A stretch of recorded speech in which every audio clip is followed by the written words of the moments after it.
పనిలో ఉన్నను ఈ దేవుని మాటలు ఆలకిస్తారని ప్రభువు పేరట మిమ్మల్ని బతిమాలి వేడుకొనుచున్నాము. అయితే కాలము సంపూర్ణమై ఉన్నది, దేవుని రాజ్యము సమీపమై ఉన్నది, మారు మనసు పొంది రక్షణ పొందుడని పరిశుద్ధ గ్రంథం బైబిల్ చెప్తుందండి. మరి రక్షణ అంటే ఏంటండి? మనం పడుకోవడానికి తినడానికి ఒక గృహం కట్టుకుంటామండి, అది రక్షణ అంటారా? మనం రోజు జీవనోపాధి చేసుకుంటామండి, తెచ్చుకుంటామండి, డబ్బులు దాచుకుంటాం, ఇల్లు కట్టుకుంటాం, పొలాలు కొనుక్కుంటామండి, పిల్లలకు పెళ్లిళ్ళు చేస్తాం, చదివిస్తాం, ఉద్యోగాలు వస్తాయి. మరి ఇదేనంటారా జీవితం? పరిశుద్ధ గ్రంథం బైబిల్ చెప్తుందండి, ఏ భేదము లేదు, అందరూ పాపము చేసి దేవుడు అనుగ్రహించు మహిమను పొందలేకపోతున్నారని పరిశుద్ధ గ్రంథం బైబిల్ చెప్తుందండి. మరి పాపం అంటే ఏంటండి? మరి పాపం అంటే మరి ఒకరు కొట్టడం, తిట్టడం, ఏమండి ఒకరు దోసుకోవడం, ఇదే పాపం కాదండి. ఆలోచనలో కూడా పాపం ఉందని పరిశుద్ధ గ్రంథం బైబిల్ చెప్తుందండి.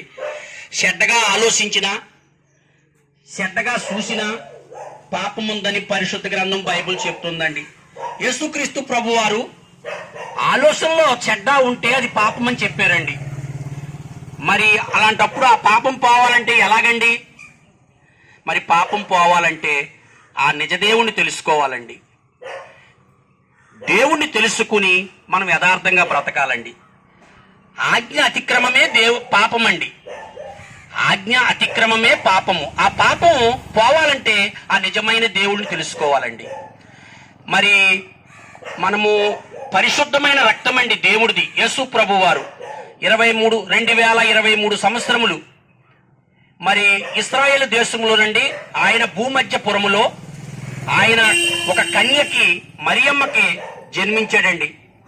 ఒక స్త్రీ పురుషుడు భేదం వల్ల కాదండి, ఆయన ఒక స్త్రీ, పవిత్రమైన స్త్రీకి, కన్య పిల్లకు పుట్టాడండి. ఆయన జన్మించాడు ఆ ఇశ్రాయేలు దేశంలో. ఆయనలో ఏ పాపము లేదండి. ఆయనకి భార్య బిడ్డలు లేరండి, ఆయనకి కామక్రోధం లేదు, ఆయనకి ద్వేషం లేదండి, ఆయనకి పగలేదండి. ఈ ప్రపంచంలో ఉన్న బిడ్డలందరూ నా బిడ్డలే అంటున్నాడండి. మరి అక్కడ ఒక దేశం ఎక్కడో అమెరికా ఉందండి, రష్యా ఉంది, జపాన్ ఉన్నాయి, అనేక దేశాలు ఉన్నాయండి, అందరూ నా బిడ్డలే అంటున్నారండి ఆ దేవుడు.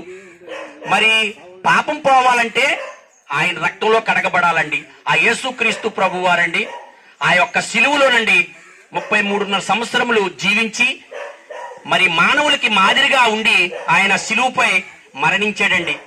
అది సిలువ వేసి ఆ రక్తంలో ఎవరైతే కడగబడతారో, ఆ కార్చిన రక్తంలో వారు ఆ దేవుణ్ణి తెలుసుకుని విశ్వసించి నమ్మి రక్షణ పొంది యథార్థంగా బ్రతుకుతారో వారికి నిత్య జీవం అండి.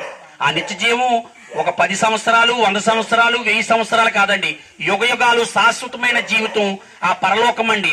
అదే మన స్వర్గం అంటారు. అక్కడ రంభా ఊర్వశులు ఎవరు ఉండరండి, అక్కడ డ్యాన్సులు ఉండవు, అక్కడ ఆకలి దప్పుకులు ఉండవండి, అక్కడ పెళ్లిళ్ళు, ఈ శుభకార్యాలు ఇవేవి ఉండవండి. అక్కడ నిత్య జీవం ఆ దేవుడి దగ్గర, ఆ దేవుడిచ్చే మహిమా శరీరంతో ఆ దేవుడి రాజ్యంలో స్వతంత్రంగా మనం జీవిస్తామండి ఆ దేవుడి చెంతనే.